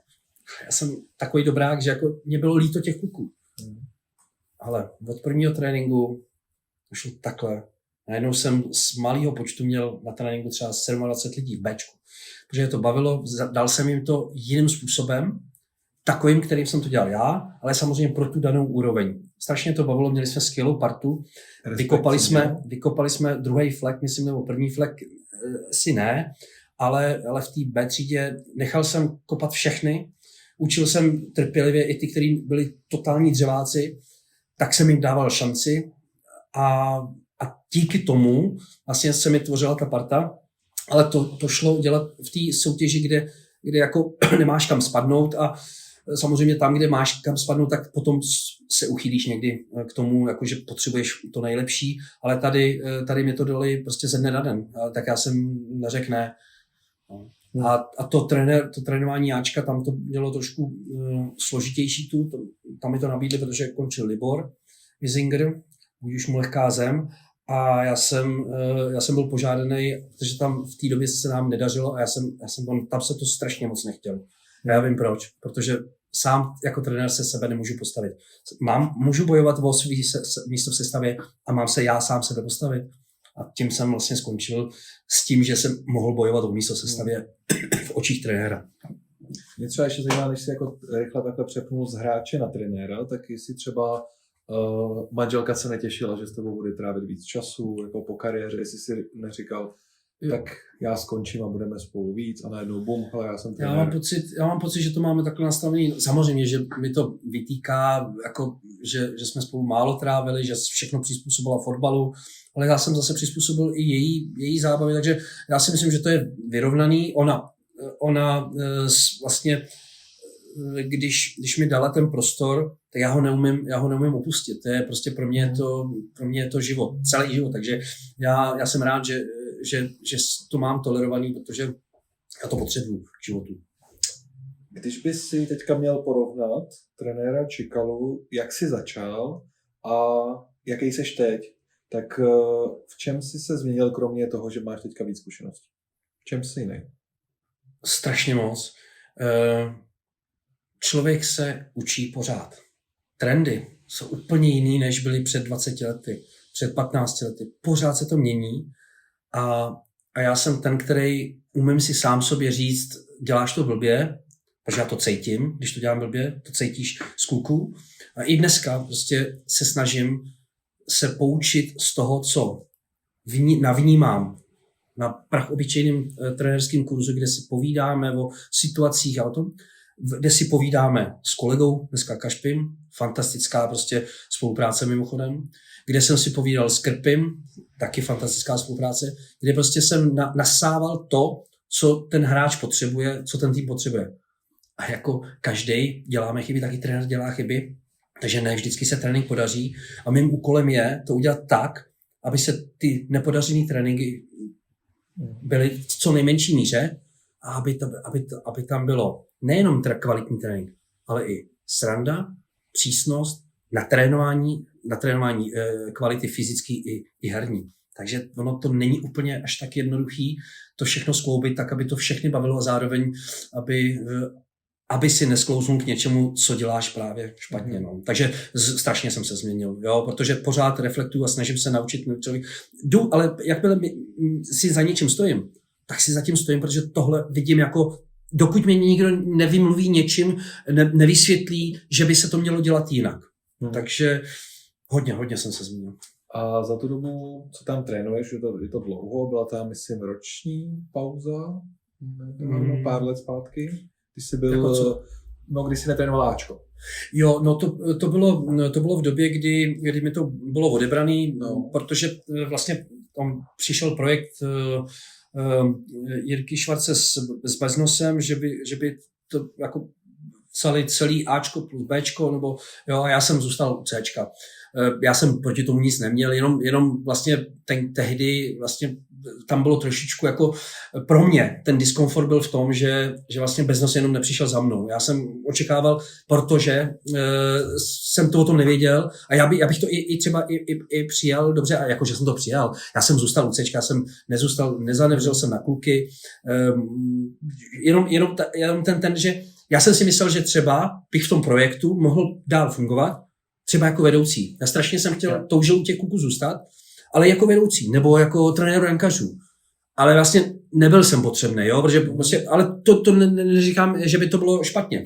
Ale to byla ta období, kdy potom, bohužel nevíme z jakého důvodu, ale Beznos jako ze dne na den vlastně nechal tam klíče, aniž by někomu cokoliv řekl, tak vlastně tak to pustil. Jo. No a pak se hledal znovu trenér a to období, kdy se hledal trenér, tak to taky nebylo jednoduchý, protože nenašel se trenér, pak to nabídli dočasně mě a já jsem to teda přijal a mám pocit, že jsme to jako potom přijali i s Krpim a pro mě to bylo období, kdy bylo jedno taky z velmi silných období, kdy ty hráči jsme zase zpátky do toho dotáhli, protože některý hráči jako s tím nesouhlasili, což já jsem říkal, ne, buďte tam a tak dále. Já jsem nikdy nechtěl, aby se tým spojoval s osobou trenéra, protože osoba trenéra někdy skončí, jo, ale tady já si myslím, že by to třeba i pomohlo, kdybych já zůstal třeba jako trenér rankařů, nebo vedoucí, nebo něco, že bych u toho byl.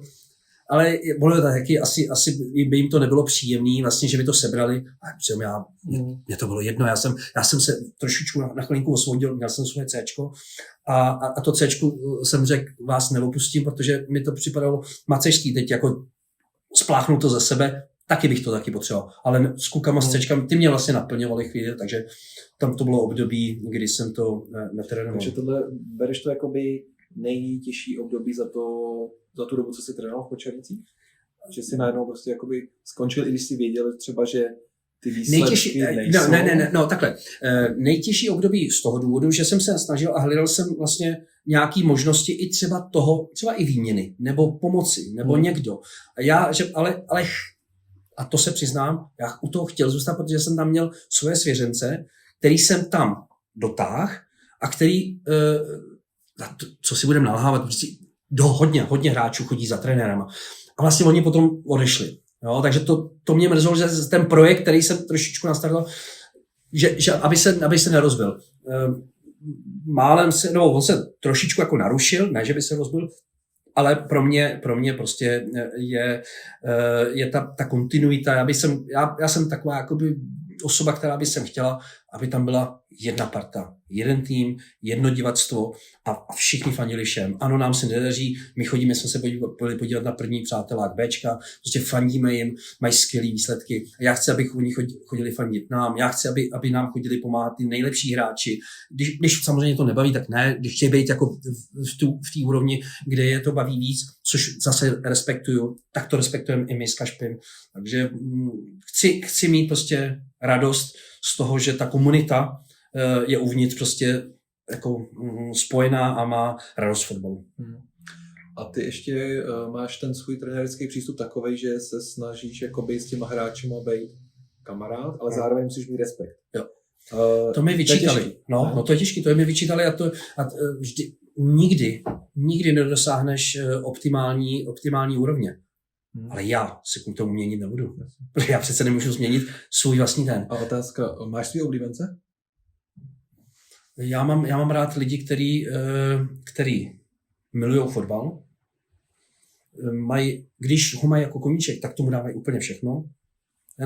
Já nechci říct, který jsou, ale to poměru, co miluju. A já bytostně jsem spjatý s fotbalem tak, že mu dávám úplně všechno. Takže já mám rád ty hráče, který mají rádi fotbal, obětují tomu v rámci té svý krátkého volného času všechno.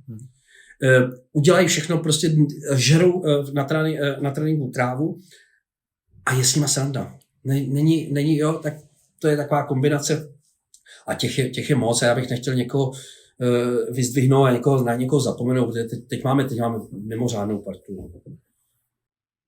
Tak za ty roky, co tam trénuješ, nechybí ti už trošku motivace? Ne, vůbec. Nechybí, protože ona ta motivace, teď řeknu, proč mi nechybí teď. Jo? Ta motivace mi mohla chybět a to bylo to období, kdy se mi kádr užil z objektivních důvodů. Věk, rodina, to bylo to, jak se mi prostě... Myslíš třeba 3-4 lidi na tréninku a takhle? I to. Ale i pro ty 3-4 lidi na tréninku já jsem udělal trénink. No, protože jsem měl radost, že ty 3-4 lidi tam přišli. Protože to byla moje povinnost. Já jsem si vyhradil pro ně čas a chtěl jsem je natrénovat, protože jsem věděl, že tomu dávám to maximum, abych to zachránil, tu soutěž. Objektivně potřebuju větší kádr. Neměl jsem ho. Tady se nám podařilo spolu s klukama, udělali jsme prostě velký a spolu s Kašpim, jsme oslovili skorem 30 hráčů a podařilo se udělat takový velký boom. Ale ta otázka zněla, jestli ti nechybí za ty roky už motivace, jakože strašně bylo No. A ta motivace mi teď zrovna mi nechybí. Dělá se třeba, mně stačí i maličkosti. Začnu, ale já to možná jsem tím trapnej, že opakuju tu partu. Pro mě je to všechno. Já jsem Bohemce. Mě to tak bavilo, protože jsem měl partu. Já jsem v Kompresorech měl partu. Já jsem v Dobřejovicích měl partu. Kde mě to bavilo, tam jsem měl partu. A já ji tady mám. Já jsem našel nový impuls, že mě to tak strašně baví, že já se nechci rouhat, ale kdyby náhodou jsme se stoupili, no nikdo se stoupit musí. Jo, ale nechci to. Já to hned ale když ta motivace je pro mě teď 2 věci. Dokončit šatnuáčka, kterou jsme prostě si jako vysnili a teď už se dělá třeba rekonstrukce sociály. Někdo řekne, kravina, a co? Ne, pro mě to bude, já se tak strašně těším na ten moment. Jo, teď si to zahájilo. Druhý, ty hráči, ty mě tak strašně motivujou. Mě motivuje to, abych z hráčů, který jsme přijali, který jsou u nás spokojení, aby jsme z nich zadupali do země ty jejich dorostenecký hloupý návyky a udělali z nich muže a udělali z nich hráče, který tady vyrostli, jako je Lucky, jako je mladý Číča, prostě vyrostli v hráče, kdy už jsou to muži. Tak to je motivace. Motivace je pro mě, když hráči, který během 2 měsíců, nechci jmenovat, protože nechci z nich udělat jako ta vadnoucí hvězda jako Vesy, takže já radši nebudu jmenovat. Takže prostě udělali takový progres, že směrem do toho chlapského fotbalu. To je motivace pro mě. Chci s Kašpim vytvořit takový prostředí, že najednou prostě ty hráči budou chodit rádi na tréninky, že prostě se těší na ty tréninky. To je moje motivace. Motivace je třeba i to, abych udržel kádr 3 golmanů. Ideálně možná i 4. Co je fantastická situace. To nemají žádný kluby. Čili aby jsme měli prostě golmany. Protože golmani to je nejtěžší prostě sehnat golmana. Motivace je udržet kádr, který máme, a když ho neudržíme, tak už ne 13 hráčů nových, ale 2 skončí, chtějí skočit OK. Takže ta motivace teď je obrovská a největší motivace je udržet soutěž. To je prostě, to si myslím, že v tom kádru to tam je, že to chceme všichni a ta je teď nesmírná, protože tenhle tým si to nezaslouží, aby jsme se stoupili. Za to, jak k tomu přistupuje a za to, jaký jsme předvedli zápasy, kromě pár. 3-4. No, já sám jsem na některých trénincích byl a vím, že když přišli ty mladí kluci, takže ty tréninky měli plus kašpy. Že to byla jízda, bylo to prostě namotivovaný, kluci do sebe zajížděli a prostě bylo to úplně jako konec sezóny minulý už byl jak příprava na tuhle novou. A zmínili jsme Kašpiho. Kašpi do toho šel s tebou vlastně od léta, kdy vlastně pozoroval ten tým na jaře. Jak se ti s Kašpem spolupracuje? A jak jste si rozdělili ty role? Jo.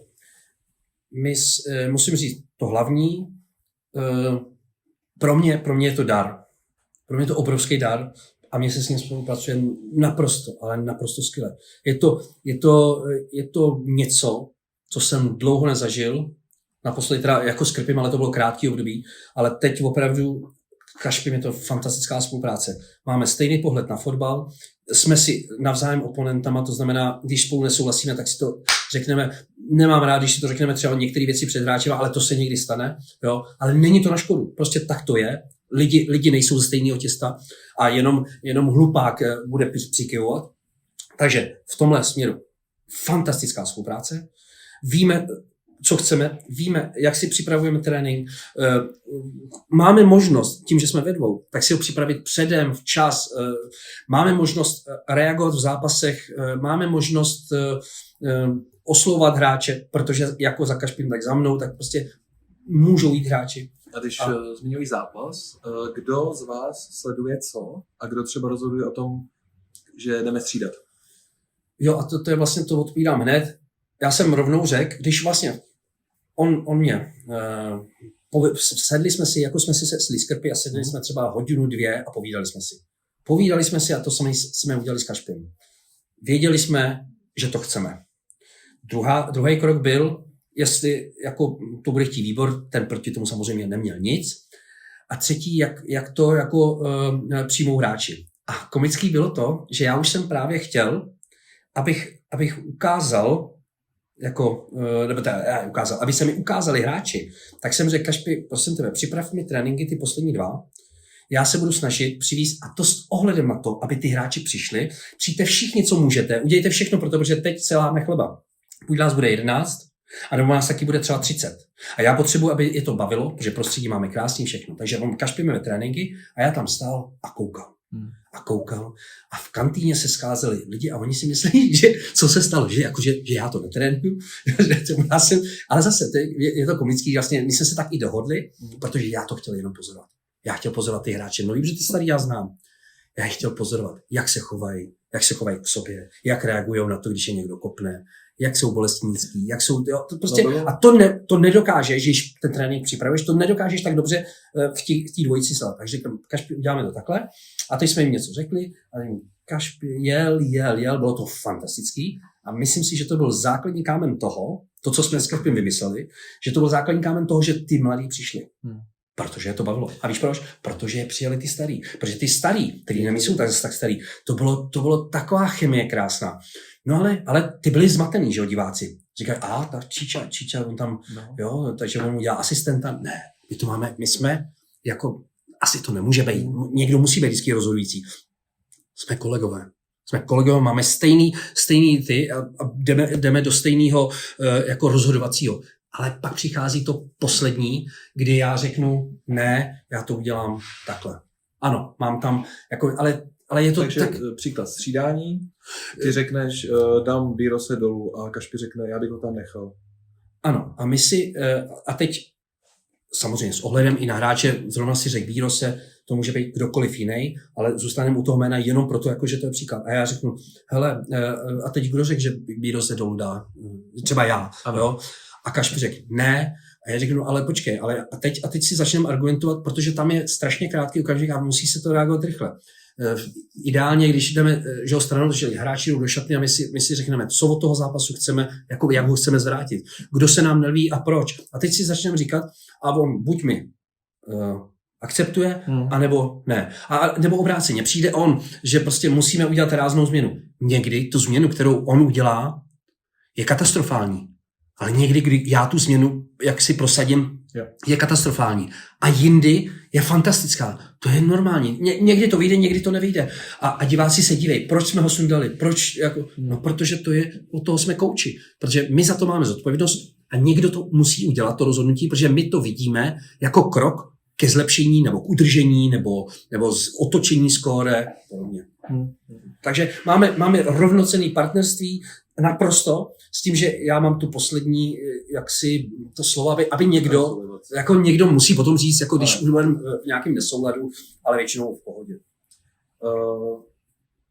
Jak jsi říkal, že teďka jsme na dně tabulky, že doufáš, že se zachráníme, já se zeptám z opačné strany.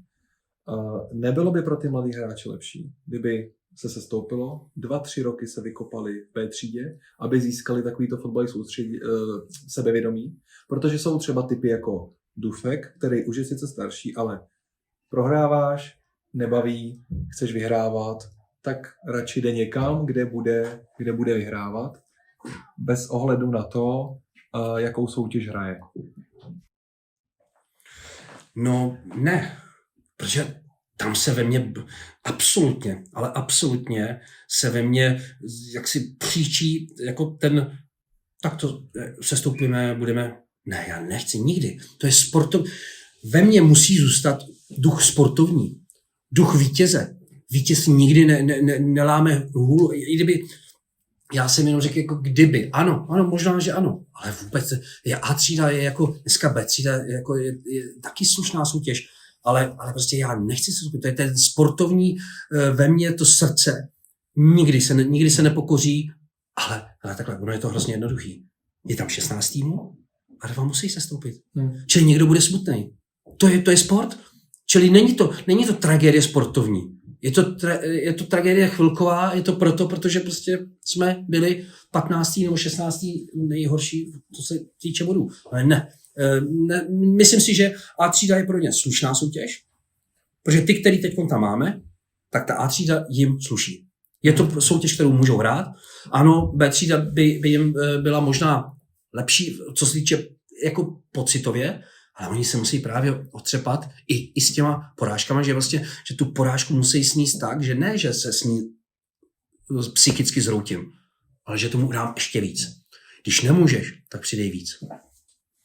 Takže třeba, když to vezmeme na příkladu Dufa, teďka bude chvilku vyhrávat ve Strašnicích, za třeba rok, nebo on je na hostování, myslím, že když se bude chtít v létě, bude se dařit vrátit. Co ty jako trenér, nebo co vy jako Kašpi? My jsme si řekli jednu věc a jedna věc je strašně důležitá. Nikdy, a to bylo i moje téma, kredo, nikdy jsem mimo hráči nikdy nebránil v odchodu. Protože to beru tak, že ten hráč, který odchází z nějakého důvodu a právě protože jsem se všema hráčema se rozloučil naprosto korektně, že jsem je pustil, že v rámci přestupů nebo i hostování jsem jim nedělal problémy, tak máme korektní vztahy. A nebudu dělat nikomu, kdo chce odejít a necítí se dobře, tak mu nebudu dělat problémy, protože tak ať odejde, protože chci, aby se cítil dobře, protože zrovna Duf je fotbalista par excellence, který mě mrzí, že odchází, ale prostě jestliže nechce, nebaví, nemůže, on tam hodně bylo pracovních důvody, kdy on prostě potřeboval mít jako pracovat a ty tréninky neodpovídaly tomu, co by odpovídaly tedy těm ostatním hráčům, no tak samozřejmě potom dostával méně příležitostí a nepředváděl co reálně vlastně on umí.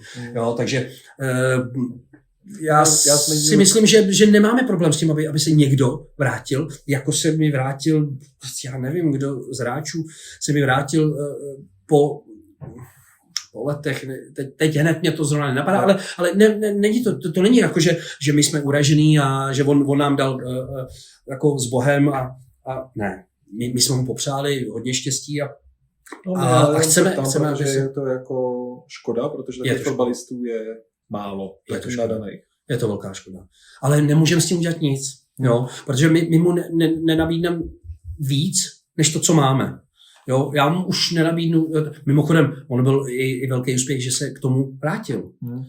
Taky nám to bylo vyčítané, že vlastně jak to, že jdu během tak krátké přípravy, no ale on se během té krátké přípravy, která mimochodem byla extrémně poctivá, tak vlastně on se tak vykopal, že byl strašně platný.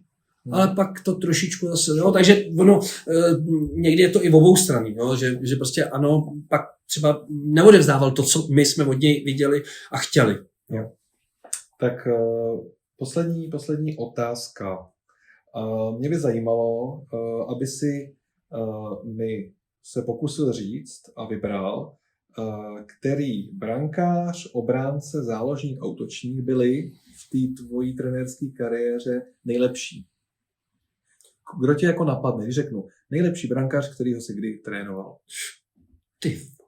Tak tohle to je nejtěžší role moje, protože teď, když řeknu nějakého brankaře, tak teď na první dobrou mě napadá... Víme, že to nebude Gruša. Tak se ti to zjednodušil, tak. Takže na první...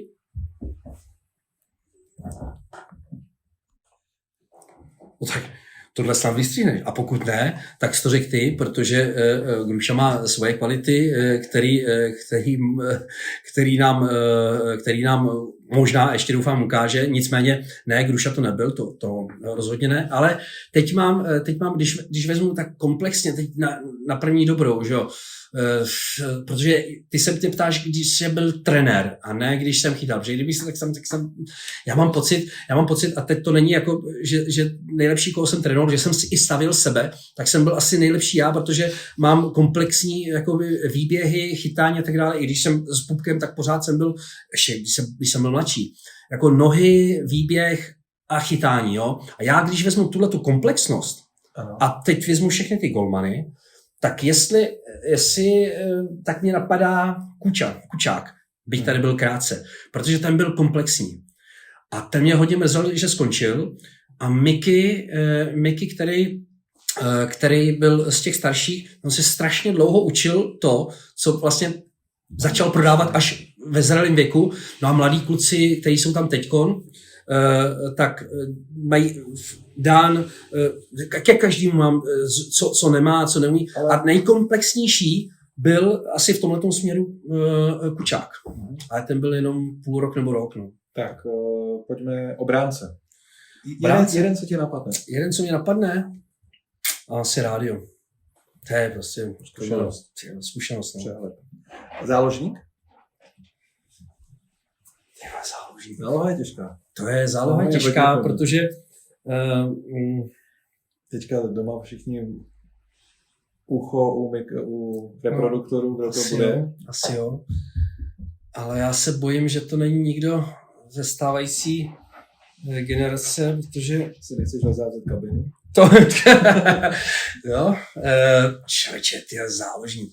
Já mám pocit, že jsem ho... To je tak těžké. Ale já tam musím dát asi záložník, protože střed zálohy a kraj je obrovský rozdíl. Jo. Tak mi dej jeden střed a jeden kraj. Jeden střed. Když bych chtěl střed, to je tak těžký, koho jsem trénoval, kdo byl fantastický a kdo by prostě nade všema vyčníval. Tak to jsem se měl připravit na tohleto, kdybych to věděl, takovouhle otázku. A dokážeš přijmout to, že ti neodpovím jako střední záloží, protože fakt nevím, kdo by se nad ně povýšil. Možná by mi pomohlo nějaký Já nevím, mně přijdou prostě, pořád tam není něco. Já řeknu Míša Douděrat, jo. Protože on mě, to je typ záložníka, který mi tady chybí, to znamená, a já ty ostatní mají,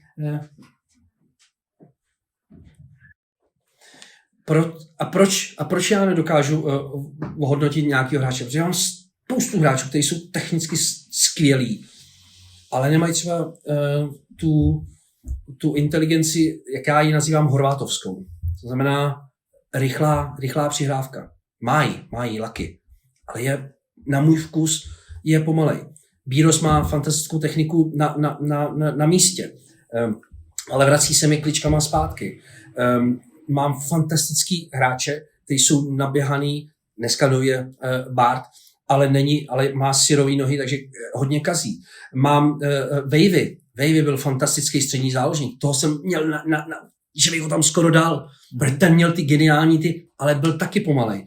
A můj sen je, aby to byl i rychlej kluk, aby měl první 3 rychlý kroky a to je ten Douděrovský a tohohle záložníka já tady nemám. A pořád je to kombinace hráčů, který vlastně bavíme se o tom středu zálohy.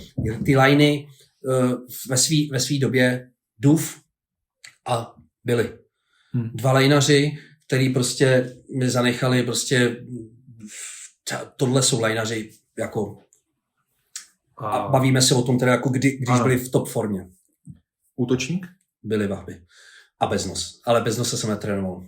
Beznose jsem řekl protože to je útočník, kterýho jsem chytal, s kterým jsem hrál a já nevím, jestli jsem ho ještě trénoval, ale nejsem si jistý, ale proto jsem ho pojmenoval, protože Beznos byl ten, který mi z 20 střel dal 19,5 do branky a dal mi třeba klidně i 15 gólů, protože byl to a byl jako jedinečný. Je ještě šance, že se vrátí někdy? Já si myslím, že ne, protože má rodinu a on už pojal sám za sebe, že je starý, což my všichni od diváků přes hráče, spoluhráče víme, že ještě by mohl, ale s jeho věkem musí trénovat logicky, protože aby byl připravený, ale jeho té pohádkový a ukázkový, jak se má chovat útočník. V době, kdy byl ještě lejnař, tak ještě hrozil ze zadu, to bylo ještě nebezpečnější, ale v útoku vázal 4 hráče. Zády k brance nejlepší prostě. Já si myslím, že už ne z toho důvodu, ačkoliv bych byl strašně rád, kdybych teď mohl Billy. Já vím, že mě nevidíš, ale slyšíš. Billy. Kdyby si přišel a absolvoval by si s náma ještě 1 rok, rozlučkový rok, už přísahám, že by to byl rozlučkový rok, tak bych byl ten nejšťastnější. Ale vím, že to asi bude těžké. Tak a poslední úplně na závěr. Zajímalo by mě, jaký seš tým? Messi nebo Ronaldo? Ještě jednou je otázka. Jaký seš tým? Kdo je pro tebe ten top hráč nejlepší na světě? Ronaldo? No, že je komplexnější. Tak a teďka poslední otázka úplně, než ukončíme náš rozhovor. Vidrus nebo Bíros? Jako fotbalista? Stejně jako si odpověděl Ronaldo, Messi. Na to nemůžu odpovědět. Musíš. No, ne, tak, ale já ti řeknu proč. Ne, že já to odpovím. Já ti řeknu proč. No, protože když řeknu záloze nebo v obraně, tak řeknu David Wagner. Protože on to tam odpracuje.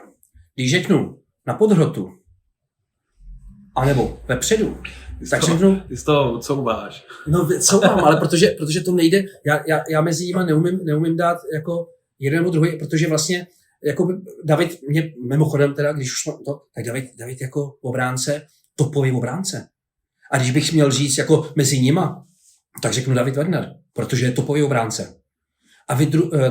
A Bíros nedosahuje těch kvalit, to, co já chci to po Douděrovsku, jo, tak mi nedosahuje toho, co mi dokázal David Wagner třeba na bekovi.